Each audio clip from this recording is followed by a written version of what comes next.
This is the story of the most insane trader that you've never heard of. A day trader that, to this day, remains a legend and is still studied by traders and investors around the world. This story has everything. This trader went from being completely poor to becoming one of the richest men in the world and then losing everything and needing to start all over again. This trader was the Dan Bilzerian or Hugh Hefner of the early 1900s, with 3 wives, mistresses, an incredibly lavish lifestyle, and so much fame and hate that his life was often at risk. We'll learn in this video exactly how one trader became one of the wealthiest people in the world before day trading was even really a thing, and even more importantly, just how destructive and dangerous that level of wealth can be.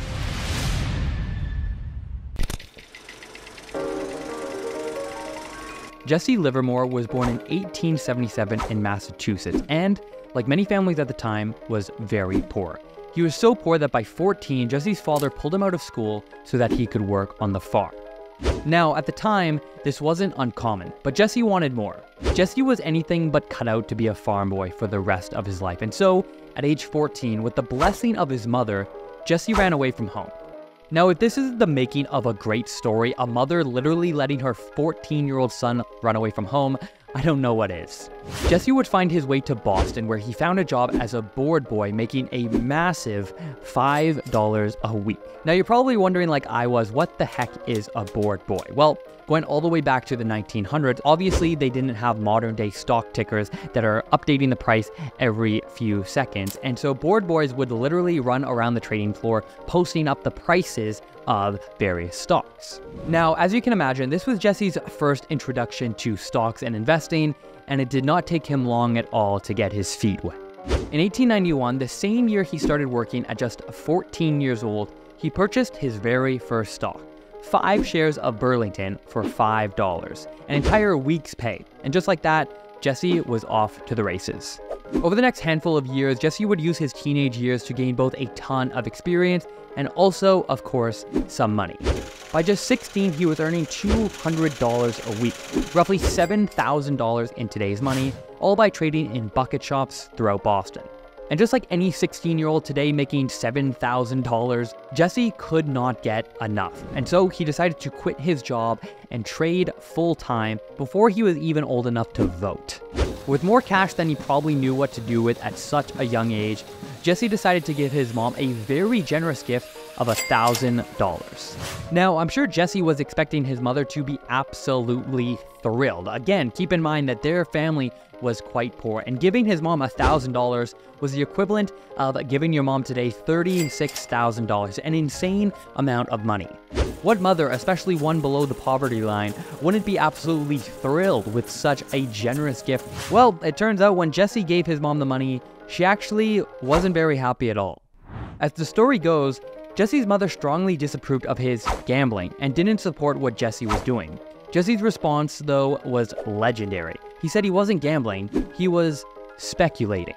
So between the ages of 18 and 20, Jesse would continue trading throughout Boston and would make an insane return of 1,000%, making over $10,000 in profit, which in today's terms would be almost $400,000. In fact, Jesse was doing so well that bucket shops throughout Boston literally started to ban him because he was making too much money. Because of these bans, Jesse started to use fake names and disguises, but he couldn't just stop winning. In fact, he was making so much money that eventually an entire city-wide ban was placed on Jesse. So, being a massive fish in a small pond and no longer being welcome in Boston, Jesse only had one option, and that was to move to New York City. And the timing could not have been better. It's now 1900. Jesse is 23, and he just arrived to New York in the middle of a massive bull market. Ready to take advantage, Jesse turned $10,000 into $50,000 in just 5 days. That's right. At 23 years old, in today's terms, Jesse had almost $2 million. But then, just when things looked like they couldn't get any better for Jesse, the unimaginable happened. In fact, the worst possible thing for a trader happened. After making 500% in just 5 days, shortly after, Jesse lost everything. It was May 1901, and Jesse was so convinced that a market correction was due, he used 400% margin to short the market, and when the correction didn't happen, he lost everything. This left Jesse with only a couple of options. He no longer had enough money to stay in New York, and he couldn't go back to Boston where he was banned everywhere. So it was either change careers or find a way to start over from scratch. Of course, Jesse, never losing conviction in himself, knew he needed to find a way to start over.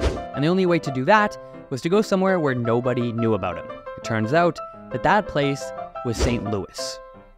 Yup, St. Louis would be the place where Jesse would go on to make even bigger bets, to try and not only regain everything that he had just lost, but to try and make even more. It's now 1901, Jesse is 24 years old and has borrowed $2,000 to start all over again in St. Louis. While starting over from scratch with essentially no money at all and in a tiny city compared to New York, it must have been incredibly difficult. But Jesse still had the most important thing that he needed, his playbook. He had made tons of money in Boston and was convinced that there was nothing stopping him from doing the exact same thing in St. Louis. And it turns out, he was right. Not long after he got to St. Louis, he already had his first big win. Well, actually, I should say massive win. At 24 years old, he bought stock in Northern Pacific Railway and managed to turn $10,000 into $500,000. Yup, just like that, after leaving New York City with nothing to his name, Jesse at 24 years old had, in today's money, the equivalent of $20 million. But of course, Jesse wasn't going to stop there. Now incredibly wealthy, Jesse began networking with some of the biggest names at the time, such as JP Morgan. Jesse would use these connections to make even more insane amounts of money. His next big trade came in 1906. Jesse was vacationing in Florida at a very high-end club. On vacation, his friend Thomas Lawson, a very famous businessman who was known to manipulate a lot of stocks, recommended that Jesse take a massive short position in Union Pacific Railroad. And you know what happened the very next day on April 18, 1906? It was a San Francisco earthquake, a massive 7.9 magnitude earthquake that led to devastating fires that lasted for days, killed more than 3,000 people, and destroyed an insane 80% of the city. And do you know what happened to the stock of Union Pacific Railroad? It crashed, and Jesse made $250,000, the equivalent of over $8 million today. But again, Jesse was only just getting started. It was now 1907, and for all of you stock market buffs out there, what happened in 1907? In 1907, we had what is now known as the Panic of 1907, a massive financial crisis where the New York Stock Exchange fell almost 50% from its peak over just a 3-week period. The panic came during a recession that led to many runs on banks and would eventually spread throughout the entire country, bankrupting many state and local banks and businesses. But what did Jesse do? At the time, Jesse had a massive short position on the market, and in just a 24-hour period, he made $1 million. That's right, in just 24 hours, in today's money, Jesse made over $32 million. It's so much money, it's hard to even fathom. Now, backing it up, do you remember when I said that Jesse was starting to use his newfound wealth to network with some of the biggest names at the time? Well, bringing it back to JP Morgan had actually been mentoring Jesse. And in 1907, JP Morgan bailed out the entire New York Stock Exchange and asked Jesse to stop shorting the market. Did Jesse listen? Did Jesse use his newfound connections to make even more money? Of course he did. Jesse quickly reversed his position, went long the market, and increased his net worth to $3 million, almost $100 million today when the market rebounded. Now on top of the world, like any good, great Hollywood movie, Jesse did exactly what you would expect Jesse to do. He bought a $200,000 yacht, he bought a rail car, he bought an apartment on the Upper West Side, and he joined exclusive clubs throughout New York City. He even had multiple mistresses, even though he was married. On top of the world, and in today's money, over $100 million in the bank at not even 30 years old. What happened next? Did Jesse ride off into the sunset? Certainly, he must have learned from his previous mistake of losing everything and started playing his bets a little bit more conservatively. Yeah, not exactly. It's hard to even fathom, but just a year after making $1 million in 24 hours, Jesse lost everything and declared bankruptcy for the very first time. In the early 1900s, Theodore H. Price was a well-known cotton trader, but he was anything but honest. Price was pretty much single-handedly responsible for Jesse's first bankruptcy. You see, in 1908, Price told Jesse that he should accumulate a massive buy position in cotton. Again, keeping in mind that Price was the expert on cotton, Jesse took his advice and he built up a huge position in cotton. But really, throughout this entire time, Price was actually taking a short position. He was expecting and anticipating the price of cotton to drop. And when the price of cotton did drop, Jesse lost everything and had to declare bankruptcy. With no money left, Jesse traveled back to Chicago, where a single trading house, knowing just how well Jesse had done in the past, offered him a small amount of financing to trade with. But that didn't last long. Shortly after, Jesse got a call from New York, from the owner of a stock trading house that offered Jesse $25,000 to start trading all over again. Jesse took it, and after 3 weeks, turned that $25,000 into $112,000. But when Dan Williamson, the man who gave Jesse the money, started interfering with his trading, Jesse walked away from the relationship. It's now 1914, the start of World War I, and the start of the stock market not moving for several years. In fact, the market was so slow that Jesse said there was no money to be made. But unfortunately, there sure was a great opportunity to lose a ton of money. And with the market not going anywhere, Jesse wasn't making any money from trading, and he had racked up insane amounts of debt. In fact, his debt at this point got to as much as $1 million, and once again, for a second time, Jesse declared bankruptcy. But just when all the chips were down and Jesse wasn't going anywhere, this is where we start to see Jesse's greatest strength, not letting his past dictate his future, and always keeping in mind and remembering what he had built in the past. That's right, after declaring bankruptcy a second time, Jesse later said, "My mind now being free to take up trading with some prospect of success, the next step was to get another stake." And with a strong bull market just around the corner, by 1915, Livermore had built up a net worth once again of $145,000. With the market continuing to move, in 1916, Jesse played things perfectly. He longed the market when it was bullish, and he shorted it when it was time for a correction. By the end of 1916, he was back on top with $3 million to his name and having paid off all of his previous debts. Now, in the world of trading, there are only a handful of trades that are just absolutely legendary. We're talking about George Soros making $1 billion in a day by shorting the pound, Michael Burry shorting the housing market in 2008, or Paul Tudor Jones predicting the stock market crash of 1987. But here's another one to add to the list. One single trade that took place long before any of these others. It's now the end of World War I, and Jesse had once again built up a massive position in cotton. In fact, his position was so large that he had done what's called cornering the market. Basically, his position was so large that he was now able to manipulate the price of cotton. With the cotton industry being absolutely massive and so vital to the US economy at the time, word eventually made it to Woodrow Wilson, the president at the time, who asked Jesse to come to the White House. That's right, a poor boy from Massachusetts who ran away from home at just 14 years old had made so much money and had built up his name to be so well known that he literally was called to the White House to have a meeting with the president. It's absolutely insane. When he got there, after much discussion and persuasion, the White House convinced him to close and sell back his cotton position at break even, preventing a massive rise in the price of cotton. But the best part is, when the president asked Jesse straightforwardly, "Why did you spend so much time building up such a massive position?" Jesse just replied with, "To see if I could, Mr. President."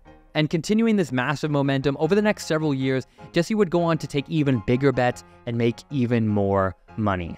In 1924, he made $10 million trading wheat and corn, and he also engineered a short squeeze on the stock of Piggly Wiggly, making tons of money. In 1929, he used over 100 stockbrokers to hide the fact that he was building up a massive short position in the market. At one point, he was down over $6 million, but come the Wall Street crash of 1929, Jesse made over $100 million, officially making him one of the richest men in the world. Now, I would love to end the video here. I would love to be able to say that Jesse learned from his previous mistakes, he made $100 million, and he rode off into the sunset, and the rest of his life was fantastic. But really, at this point, with $100 million to his name, it was only downhill from here. What's up next is not only an incredible and insane loss of wealth, but it's affairs, controversies, and even a tragic death. By profiting millions off the collapse of the US financial system, it didn't take long for word to get out and for Jesse to start receiving death threats. Now, this isn't surprising. The stock market crash of 1929 triggered one of the worst recessions in US history, and it's easier to blame a single person than an entire system. And so it didn't take long for Jesse to start receiving these death threats. In fact, the threats were so bad that before long, Jesse needed to hire an armed personal bodyguard to follow him everywhere he went. But unfortunately, this was only the start of his downfall. In the 1930s, just like every American, Jesse's mental health was destroyed. In 1932, Jesse's second divorce was finalized, and his now ex-wife, Dorothy, immediately married her boyfriend at the time. And to just add salt to the wound, Dorothy won custody of Jesse's 2 sons, and she also received a $10 million settlement. In today's dollars, that would put her in the same league as Jeff Bezos' ex-wife. But if immediately getting married post-divorce wasn't enough to stick it to Jesse, Dorothy went one step further. Years prior, Jesse had built a home in Long Island, New York, and had spent an insane $3.5 million on it. Well, Dorothy decided to sell the house for only $222,000, and the new owners immediately tore it down completely. Understandably, it is said that this really contributed to Jesse's downward spiral that we're about to see. So, backing it up, just when it looked like things couldn't get any worse, in 1933, Jesse, now 56, got married for a third time to then 38-year-old Harriet Metz Noble, a singer. Now, on paper, this could have been a match made in heaven. Harriet came from a prominent family in Omaha that had a small fortune of their own, and she was even a well-known socialite. But the truth is, this was Harriet's 5th marriage, and 2 of her previous husbands had committed suicide. Yeah, I literally can't make this stuff up, and I wish that this had been a sign for Jesse, but it wasn't. Now, you might be wondering, during all of these years, what was Jesse doing? Was he still trading, and was he still making money? Not exactly. You see, in 1934, the SEC was created, and they imposed new rules on trading that impacted Jesse's ability to make money trading the markets. In fact, the new rules were so terrible for Jesse that by 1934, he once again lost his entire fortune. Now, it's not exactly known how he lost his fortune this time, but in 1934, he declared bankruptcy a third time, and he was even suspended from being a member of the Chicago Board of Trade. But a few years later, he managed to pay off his $800,000 tax bill, and in 1939, he began selling a course on his technical analysis system. But unfortunately, this didn't turn things around for him. Come late November 1940, Jesse felt like a complete failure. On November 28th, at 5:30 p.m., he found himself in the cloakroom at the Sherry Netherland Hotel in Manhattan, a hotel he often visited to have drinks. But on that night, Jesse, unfortunately, fatally shot himself, leaving only a note for his wife. My dear Nina, can't help it. Things have been bad with me. I am tired of fighting. Can't carry on any longer. This is the only way out. I am unworthy of your love. I am a failure. I am truly sorry. But this is the only way out for me. Love, Lori. And that is the story of Jesse Livermore, one of the greatest traders of all time, whose story is a timeless lesson on the potential pitfalls of wealth and the pursuit of more. If you made it this far, you'll enjoy this video here that looks at the families that own America. I'll see you in the next one. Until then, peace.